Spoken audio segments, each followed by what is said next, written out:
It's 6:30. I'm gonna get this started. Hello, everyone. My name is Margot. I am a board member with the Washington State Beekeepers Association, and I'm going to be one of the moderators for this Ask a Washington Beekeeper session. Just a couple of etiquette things. First of all, you can post your questions in the chat. We will get to as many questions as we can. If we don't get to your question during this session, we will answer it in the comments on this page. Second, we are doing this for the very first time, so if you could please give us a little bit of grace in case we have any technical difficulties, we'd really appreciate it.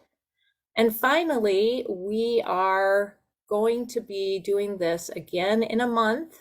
Our next date will be November 16th at 6:30 at the same location.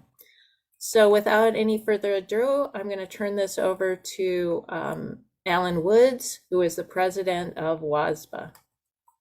Well, good evening and welcome to the first ever live session of Ask a Washington Beekeeper, which is sponsored by the Washington State Beekeepers Association and the Washington Farmers Veteran Coalition. Our goal in doing this is to reach beekeepers who do not have ready access to a local beekeeping organization or beekeepers who just have questions. You know, as the moderator said, I'm Alan Woods. I'm the president of WASPA, and today I want to welcome our first ever guest, Bri Price, who is the WSU Honeybee Program Extension Coordinator, and Jeff Ott, who is a master beekeeper and a host of Beekeeping Today podcast. And today, our topic is going to be, or shall I say, they're going to talk about what happens inside the hive in the winter and respond to the questions. So Bri, you want to go?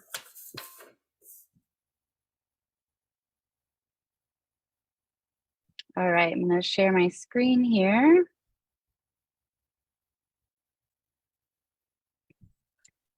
Okay, yeah, thank you for having us. Me and Jeff are very excited, and we've prepared a little slideshow, not to feel super formal, but just to kind of give some visuals as I'm talking, and then at the end, we'll be opening up for a Q&A. So Washington State has a really diverse climate. We're kind of split into an oceanic side here and a desert and temperate kind of climate on the east side.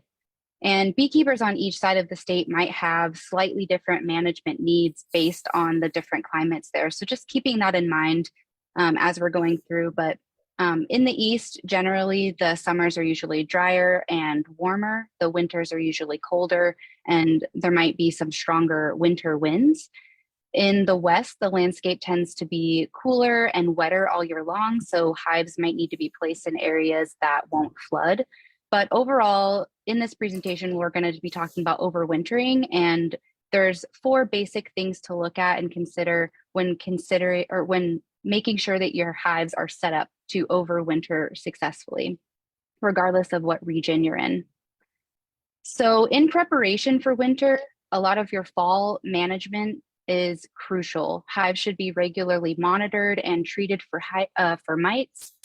And the 4 major things that will set your hive up for success when overwintering is, first, creating a really robust population, plenty of healthy bees. A larger population is better. If you have small hives around the time that winter's coming, consider combining them to make them a more robust population. You also want a strong queen. Make sure that your hive is queen right. You can do this by looking at brood patterns or seeing if there's eggs present, or by looking for the queen herself. If there are no signs of a queen or there's weak brood, I would consider also just ordering a queen or combining that hive with another strong hive. Third, you want to make sure the bees have plenty of stored food. If the food stores are low, consider giving them some extra honey reserves that you might have kept after honey harvest, or you can feed them a 2-to-1 sugar syrup or feed them hard candy if the outside temperatures are lower than 50 degrees Fahrenheit. Lastly, good ventilation is really important. Consider removing vegetation around the entrance that might hold extra moisture or block the entrance.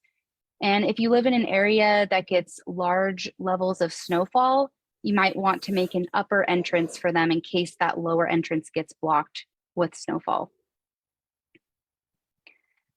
So that ventilation is really important, as well as colony size, because the bees do not hibernate. There's a misconception that they hibernate over winter, but honeybees are very active inside their hive all winter long. And colony size is crucial because the bees need a large population to properly thermoregulate.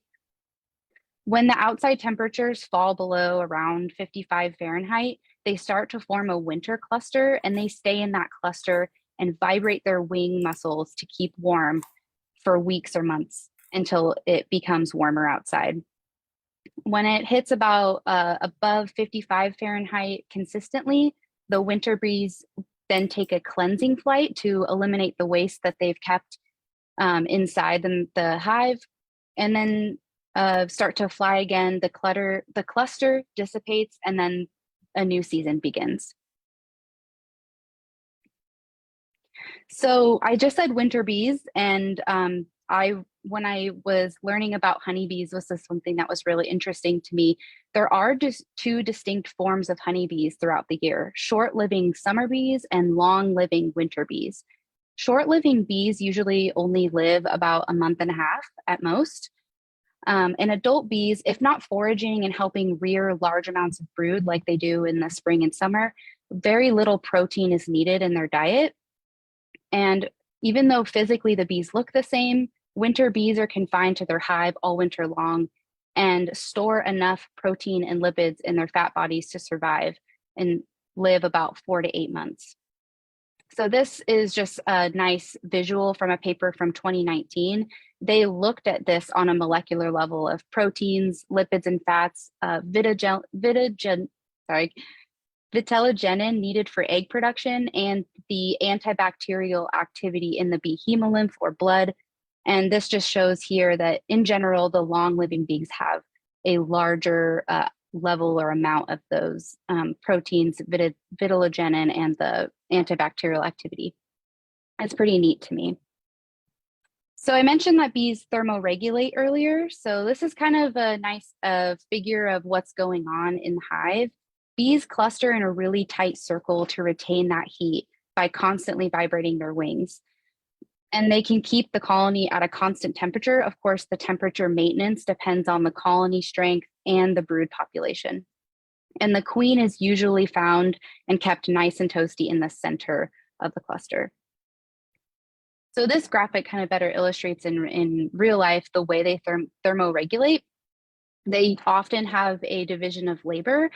Some bees might generate the heat, some bees might fan their wings to disperse that heat or ventilate the air, and other bees might have like kind of a heat shield around the cluster to conserve that heat. This is a nice visual that I took still shots from this Black Mountain Honey YouTube channel for good, bad, and average winter clusters. When you're making visual assessments of how large your hive population is and how prepared it is for winter, the general rule of thumb is that your bees should be clustered across 6 or more frames. If less, that's when you can consider combining the hives to make that robust population. All right, I will pass this over to Jeff now to talk more about winter management. All right, so we're lucky in the state that we have actually 2 different environments, actually 3 if you really want to get into it. We have the west side of the state, we have the east side of the state, and we have the central state at higher elevations. So as a beekeeper, it's really, as a beekeeper organization, we have the pleasure of talking with beekeepers across multiple zones. And so what works on the east side may not work on the west side, and neither may work in the middle of the state. But prepping your bees and some of these next steps will work everywhere. But just remember, as you're listening to people on YouTube and you're listening, reading books, and even listening to podcasts, you always have to ask, where is that beekeeper located? And does what works with that beekeeper in Wisconsin, does that work with me here where I am in Washington State? And that's one of the things we always need to ask ourselves. So when we're talking about insulation and these other things here in a couple minutes, this is for Washington State beekeepers. I kept bees in Ohio and in Colorado and now in Washington. And I will tell you that I have a bigger challenge in Washington than I have either in Colorado or Ohio. That preamble done, one of the big things that you can do for your bees that'll make a big difference is make sure they're sheltered from the wind. Whether you're in a sub-zero weather or sub-freezing weather, or you're on the west side of the state and it's in the 40s, if it's windy and that wind is blowing against the hive, that hive is going to be losing heat. So you want to provide as much protection from the wind for your bees as possible.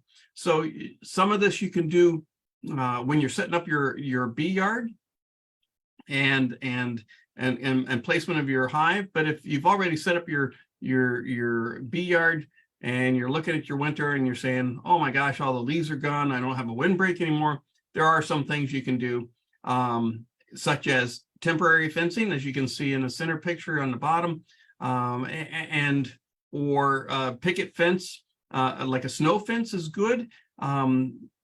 There's been several studies that a solid fence, the wind blows up and over on top of the hives and or whatever structures on that side, whereas a picket fence or the snow fence, it breaks up the wind and it's not as doesn't have a long-term effect. So some of these things you can look at, whatever works best for you, because if your bees are exposed to the wind, they can get toppled over, as what happened to Larry's bees there.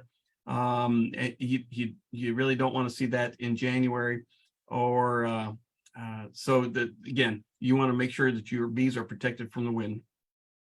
Next slide, please. Insulation is a topic that's comes around all the time.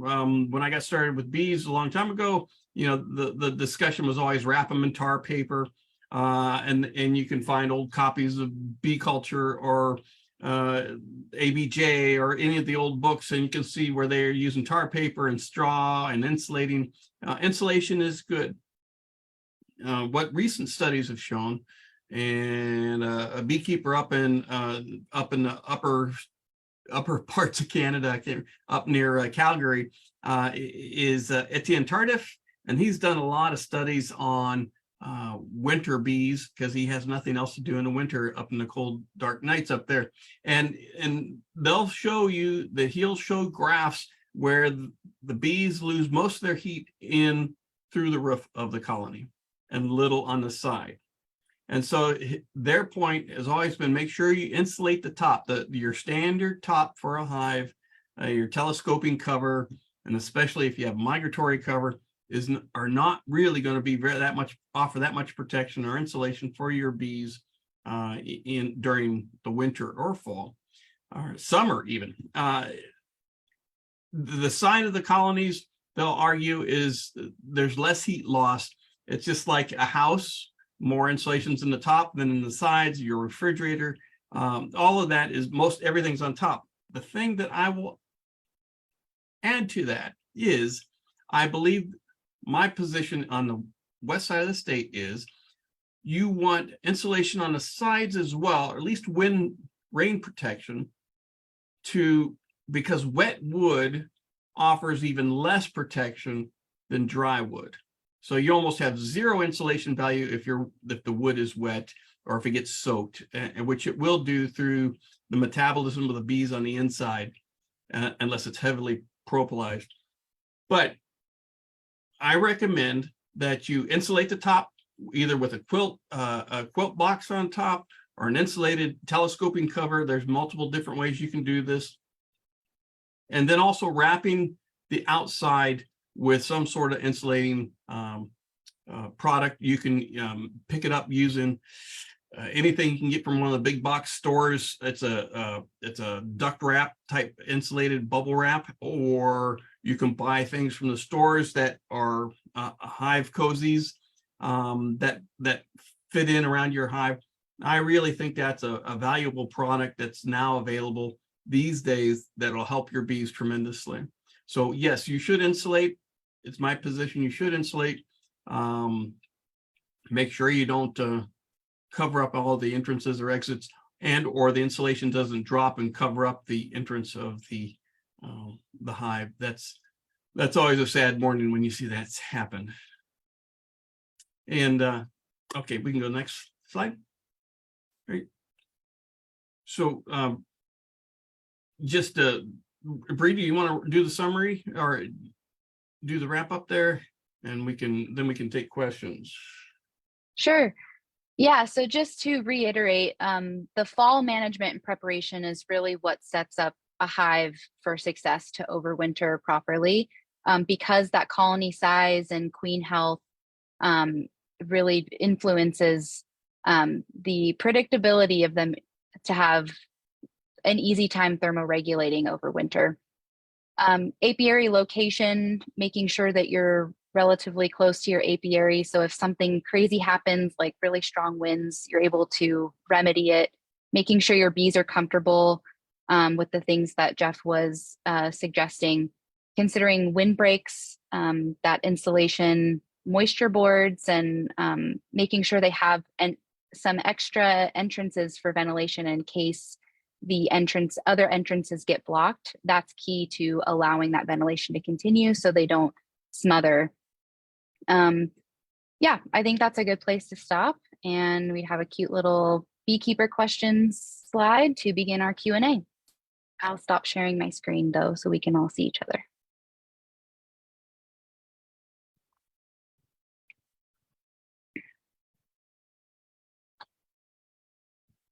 And if you don't have a fall question, we'd be happy to take any kind of beekeeping question that's just gnawing at you.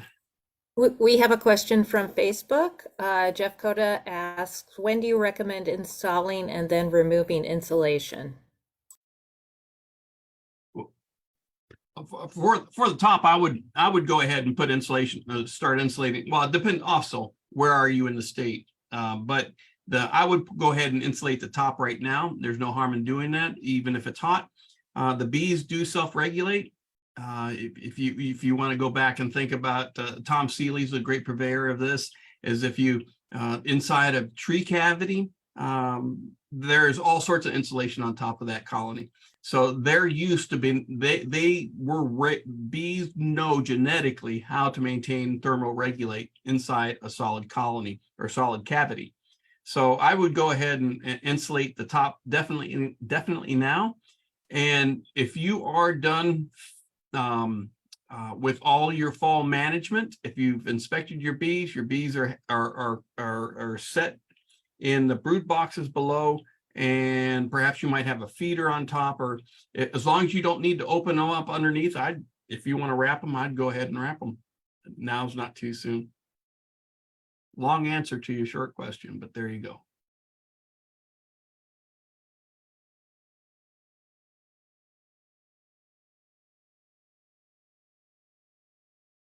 We have a question here in the chat from Peter Gregory in Zoom. When should I start feeding, and should I feed pollen patties, fondant, or something else?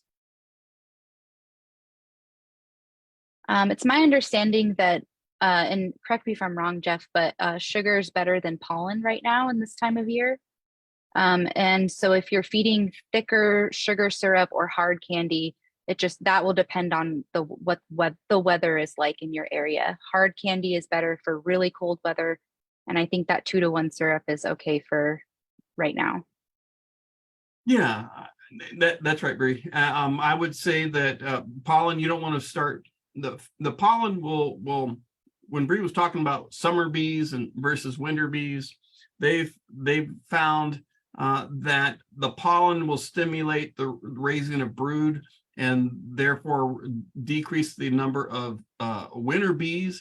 So the general recommendation for your standard beekeeper who's not getting their bees ready for the almond orchards or for anything specific, they will quit feeding pollen towards the end of August, let the bees start building up for the winter bees, and start treating for Varroa as your number one enemy in any beekeeping situation.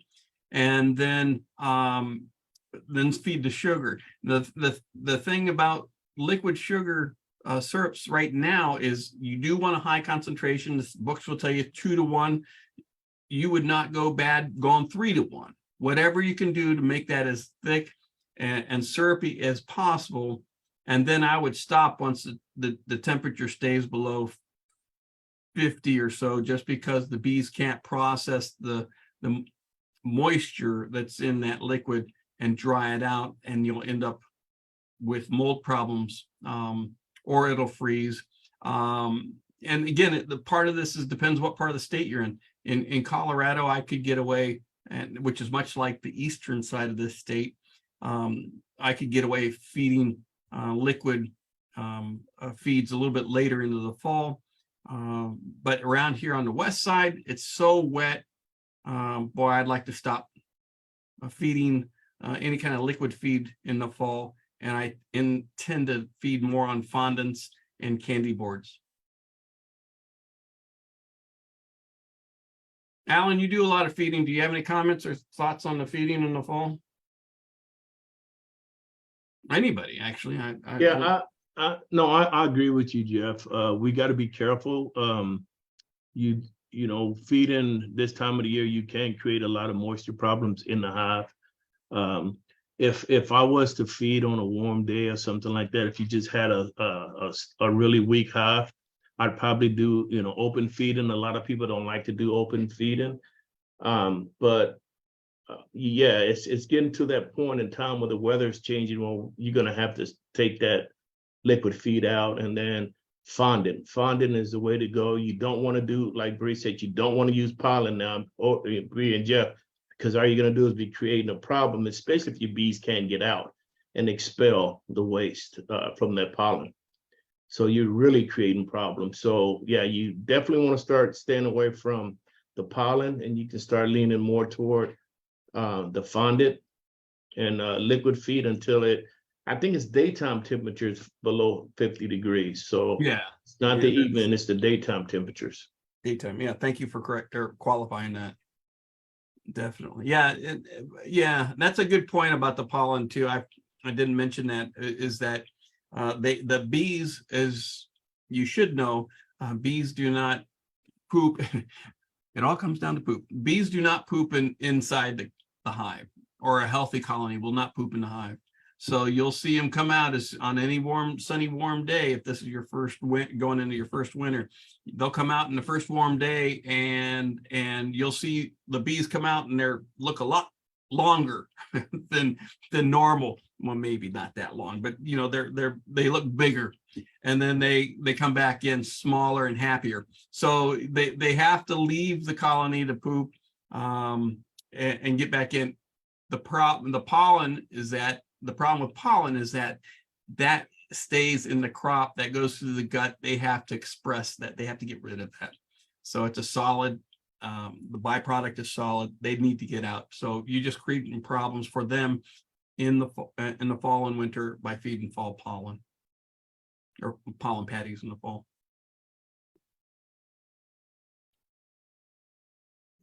There's a question. Oh, that's Peter with the horizontal hive insulated covers. Good. Okay, so we have a question from Teresa Wiederholt. She asks, how do you make 3 to 1 sugar syrup? She says she has trouble making 2 to 1 because it precipitates. So when I mix up the sugar syrup, I mix it up using as hot of water as I can, and not boiling, but as hot of tap water as I can, and then I just put it in slowly, make a slurry, put in more water, and it'll do a lot of stirring in the bucket with the sugar.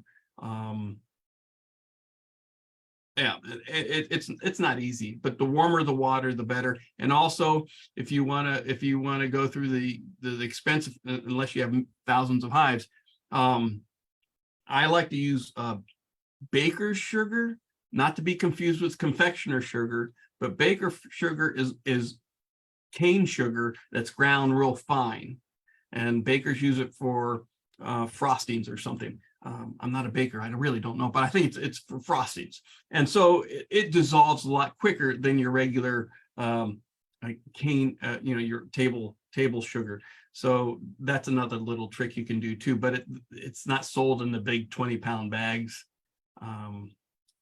But baker sugar's a good thing if you're just using the little 2.5 gallon feeders, hive top feeders. If I could say something on that, also when you measure out your sugar, we got to make sure that it's pound to pound. So normally I'll go a 25-pound bag or 24-pound bag with a gallon of water. That's a 1-to-1. So instead of changing that mixture, now that'll make a 5-gallon bucket. Instead of changing that mixture, I'll always stay with the same weight, and I just decrease the water. I know I have to go half because it's 2-to-1. So if you come up with a formula for the amount of bees that you have, try to do that at the beginning of the year with the 1-to-1, and then just subtract half of the amount of water that you normally use with that same formula, and you'll be spot on. That's a good idea. I see a question here from Aaron Massey from Moses Lake, and he said, "Is fondant just a carbohydrate?" And yes, it is. It's just sugar with a binder in there. I don't know what the binder is, but they use it in frostings. And yeah, it's sugar. It's sticky. It's a mess, but it's easier to deal with than the liquid at this time of year. I wear just rubber gloves, the exam gloves, when I deal with that, just because it's just a sticky mess everywhere.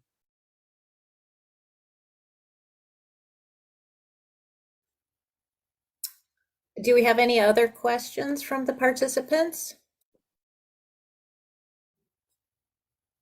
So I don't know if I mentioned, but we are going to have this session again on November 16th, and we are interested in learning what kind of topics you guys want to hear about. So if you want to put those into the chat, that would be really helpful. Hey, Jeff, one thing that I want to mention too about candy boards. A lot of people, they have an interest in candy boards. And while candy boards are good, you have to be careful to make sure that you get as much of the moisture out as possible, because if you have that on the hive and it heats up, that moisture can clunk up that sugar, and it will drop on the bees, and it can possibly kill them as well. So make sure that if you're using candy boards, that you dry as much moisture as possible out of those candy boards, because it can create a bigger problem than it does help. Thanks, Alan. Yeah. That's a good point. And don't forget to use, if the bees don't eat all the candy board, you know what? Use that sugar and put it in your spring water, your 1-to-1. Don't waste it, just use it. I thought you're going to say put it in your tea, but that's all right. I'm glad you. So we do have another question from Chandler Simpson. Chandler asks, how heavy should a double deep be going into winter? First year beekeeping and having a hard time judging if I should feed more. What part of state are you in? And so the reason I ask is that our winters on the west side are not as cold and long as they could be on the east side. And I'll answer from my experience, and I'll open it up to anybody else. But in Ohio and Colorado, I like to have the brood 2 deeps going into the winter, 10 frame deeps, and then have the upper brood box full of honey, so that you're talking about 60 to 90 pounds up there going into the winter, and that should get you to the spring. On the west side, you can get away with a little bit less honey up on top because they don't my experience, they don't burn through it as fast as they do, and they can get out. We have pollen that comes available, and some nectar from some of the hazelnuts and some of the other plants I'm not sure of in January. So really depends on where you go, but I would say 60 pounds would be a good starting point. But Now, are you talking about 60 pounds of honey? I'm wondering if he's talking about the whole hive. So the whole hive should be like about 120 with 90 pounds of sugar, if depending on what side of the state that you're on. yeah, good clarification. Thank you. Chandler says he's in Eastern Washington. Yeah, as Alan said, if you're looking at just the total hive, I would think, 120 plus pounds, including the bees and the woodenware and everything else. See, I see Chandler as a future hive scale owner. Just a clarification on the question about feeding in the winter, living over on the east side of the state. We Please. frequently over here use plain granulated sugar.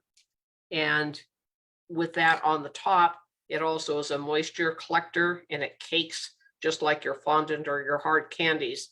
So it's a real easy way to do feeding. And if you're doing a momentary peak on a January warm day, you can pop that lid, pour some more in there quickly without disturbing the bees or letting the hive cool off. So that's another suggestion for, I see some of our east side beekeepers asking some questions.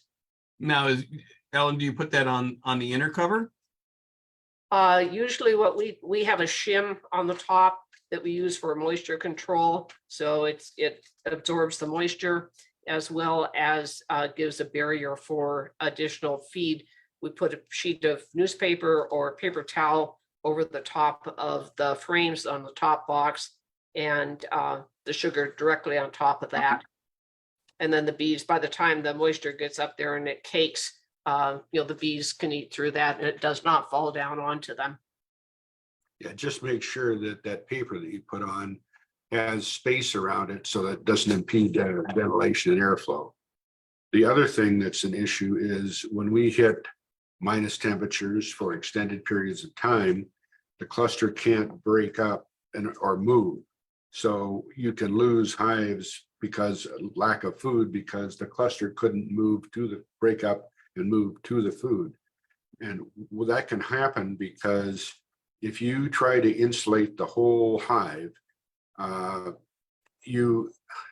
if you leave the front, if you insulate three sides in the top and you leave the front of the hive, the south facing hive, part of the hive open to the sun, it's even in the middle of January, you can be amazed at how much a dark surface directly in the sun can warm up and allow those bees to break the cluster and move to food.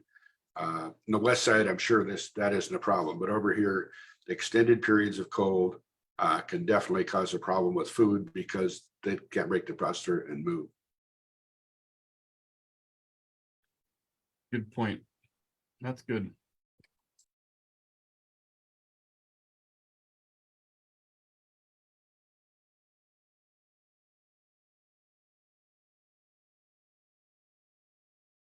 Surprised we haven't had any questions about Varroa going into the winter. Well, Jeff, since you brought that up, why don't you address it?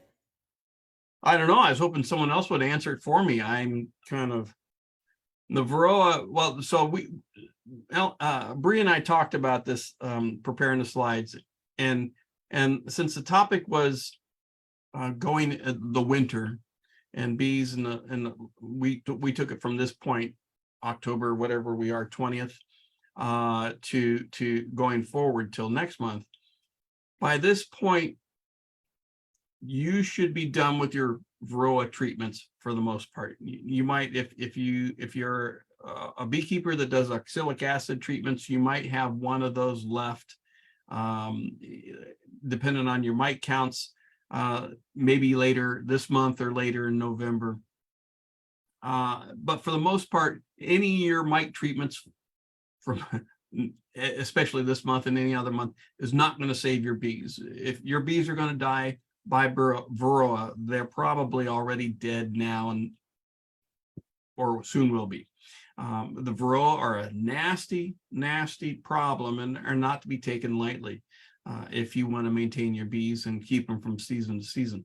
So the Varroa really does start getting your bees ready for the winter, through the fall, through the winter, starts as soon as you pull your honey supers, whenever you do that. But you need to start treating for Varroa for the winter in August, is my belief in this part of the state.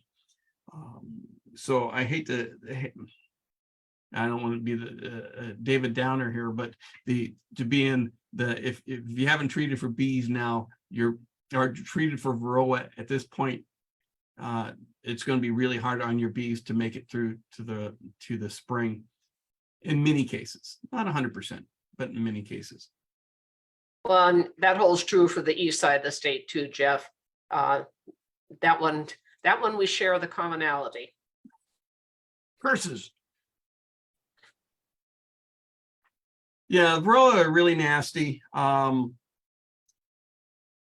It is something that, you know, if a beekeeper really wants to do the best thing they can, learn the single most important thing to keep their bees happy and healthy, then study up everything you can do to learn about and treat for and protect your bees from Varroa, and you will have bees that will be better for you and for those around you.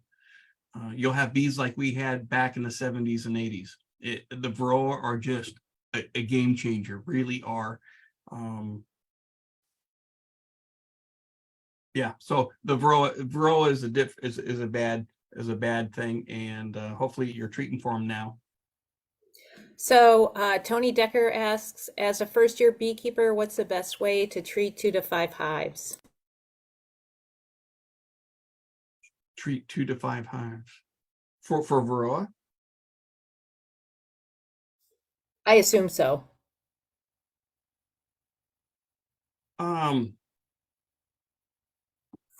I think for 2 to 5 hives, I think it depends on what your goals are for bees, and you know, if you're adverse, my first suggestion is to check out some of the online resources such as the Honeybee Health Coalition. They have it's honeybeehealthcoalition.org. They have a Varroa management guide that will step you through the time of year and whether you want to do chemical or chemical free, and whether you have honey supers on. And based on your answers, they will give you a list of options, treatment options for your bees. And thanks, Pete. It's honeybeehealthcoalition.org. And when I'm done talking, I will check the URL. But if you just Google Honeybee Health Coalition, you can go out to their website. They have a Varroa management guide that'll step you through it. It's really good. They're a valuable resource, Honeybee Health Coalition, as well as Bee Informed Partnership. And those are my two go-to sources for Varroa management. Yeah, and that form may even tell you how effective each treatment is. So, but first of all, you know, I would also recommend, especially being a first-year beekeeper, that you contact your local club, because there is a wealth of knowledge, Yeah. you know, inside your club too. So you really shouldn't be trying to figure this out on your own. You definitely need to try to connect with a local club. If you don't have a club in your area, you can shoot WASPA email, and then we'll just give it to Jeff and let him contact you. I'll be there the next day. But no, we really do recommend that you find a local club that can help you answer these questions, so you're not on your own. So Megan Holderman asked, do you think using Swedish sponges soaked in oxalic acid are beneficial to leave on during the winter? I'm sorry, repeat the question, please. She says, do you think using Swedish sponges soaked in oxalic acid are beneficial to leave on during winter? So all of these treatments, and that's unapproved delivery of oxalic acid. That's not been approved. So I really don't want to, I can't say that that's a good way of doing it. I know that there's many people who say that there's been studies saying that's a good delivery medium. That stated, no, I would not leave them on over the winter. Any of these treatments have a certain a period of time they are to remain on the hives. So yeah, I would pull them after the stated treatment period. And I think actually the Swedish, and as with all the cardboard and all the other delivery methods, the bees theoretically chew them up and take them out. But during the winter, the bees aren't going out of the hive. They would just sit there and be a problem. And could cause problems for the bees. So I would leave them. I'd take them out. I wouldn't leave them on. That's my position. Alan or Bri or anybody else.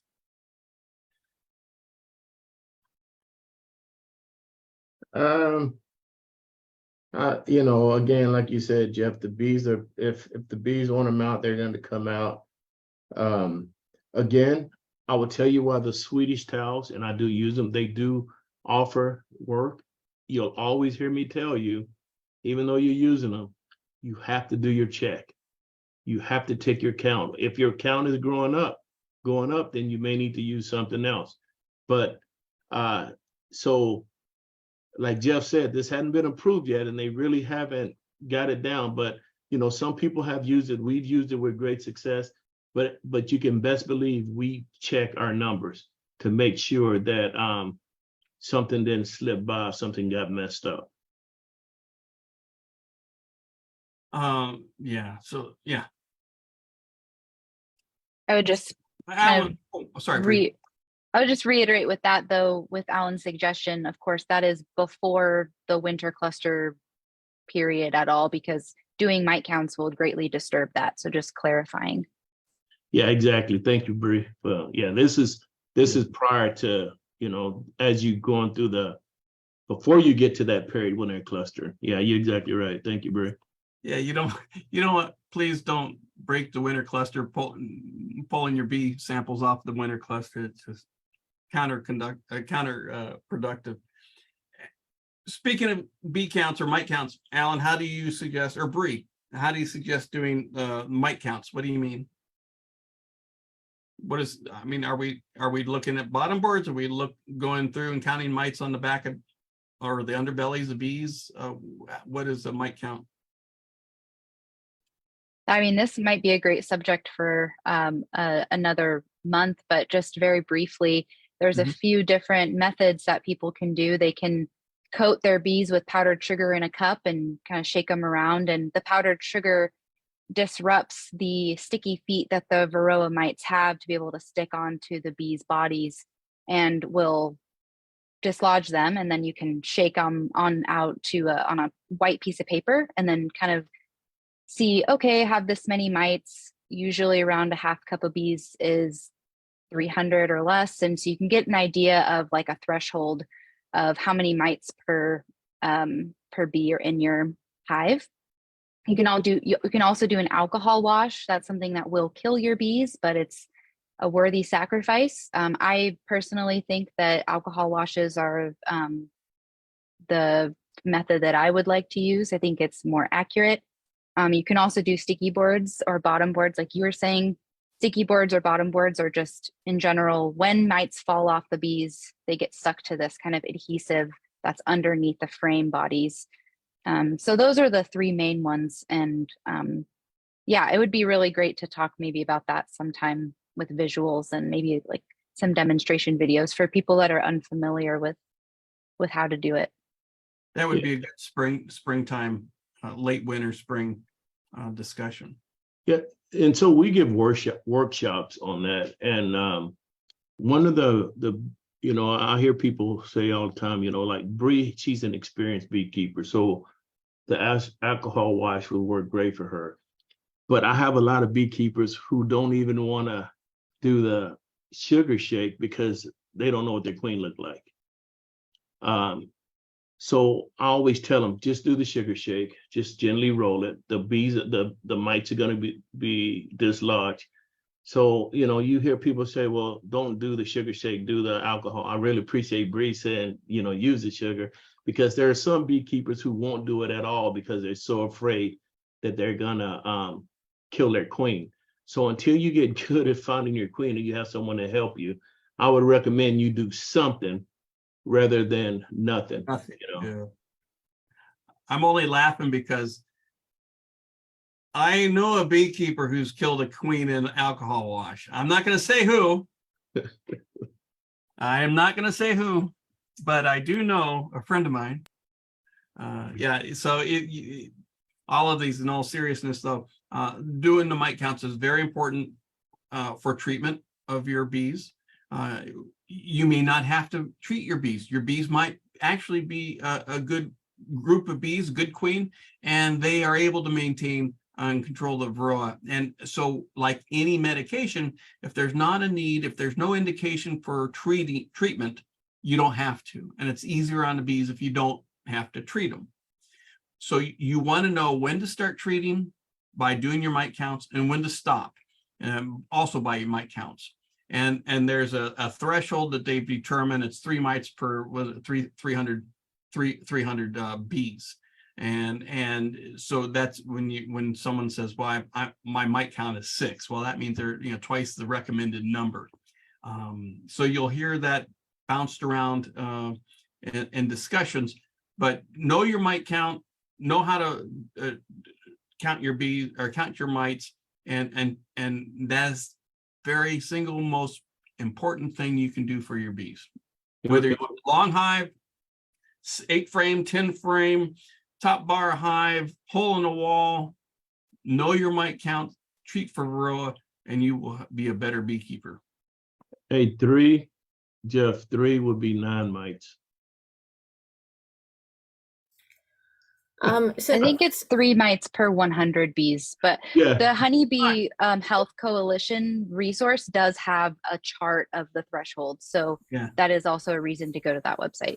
Yeah, she's right. It's 3 per 100. So if you have 300, it's 9.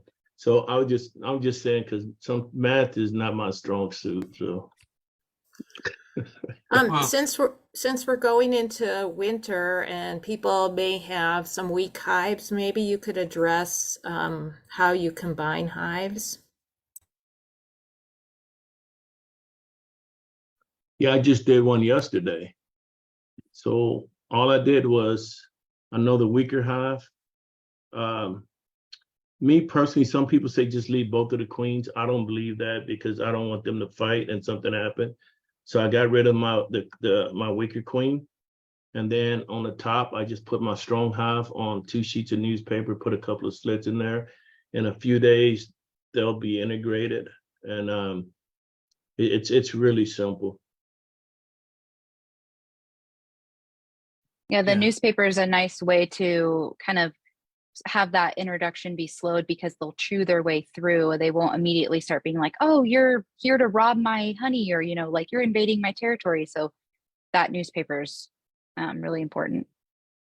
Yeah. And you can use the newspaper method, spring, summer, winter. Well, maybe not winter, but spring, summer, fall. Anyway, and anytime you want to introduce bees to a new colony. So it's a good technique to use. Been used for years. There's a couple comments or questions in the Zoom chat I'd like to address. So Peter Gregory mentioned that some good topics for a future session would be planning for spring, and when to do a split. Also, how to tell whether we should do a split. And then he just pointed out that the nearest bee club near him is more than 100 miles away. So this resource has been really fruitful so far. Cool. And then Dawn had a question. You mentioned east versus west zones. Does altitude variance across the state zone also affect hives? Yes, it's very temperature dependent as well as moisture dependent. Yes.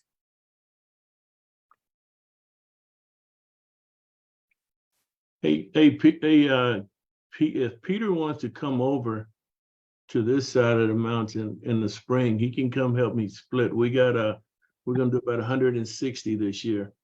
So if he wants to come over and learn how to split, I show him when to split, how to split. No, You're always looking for that free labor, aren't you? hey, it's education. It's education. Oh, I'm sorry. It's good educational opportunity. I'm teasing Alan. Yeah, absolutely it is. And that would be a great way to learn and see a bunch of different types of hives in very different conditions. Because when I go out and if I'm only looking at one hive, I only see one hive. But if you're looking at 120, 160 hives, you see a bunch of different types of bees and a bunch of different situations. It's a great education, in all seriousness. No, and it is. And I think, Bri, I think that's a good idea. I think that'll be a definitely good, we may not be able to do it on here, but maybe we could do a video, a short clip, and we could talk about what they saw or something of that nature. But yeah. And just for Peter's sake, Alan, you're in the Centralia area, right? That's where you keep your bees? Alan. Yes, Yeah. yes, in Okay. Centralia.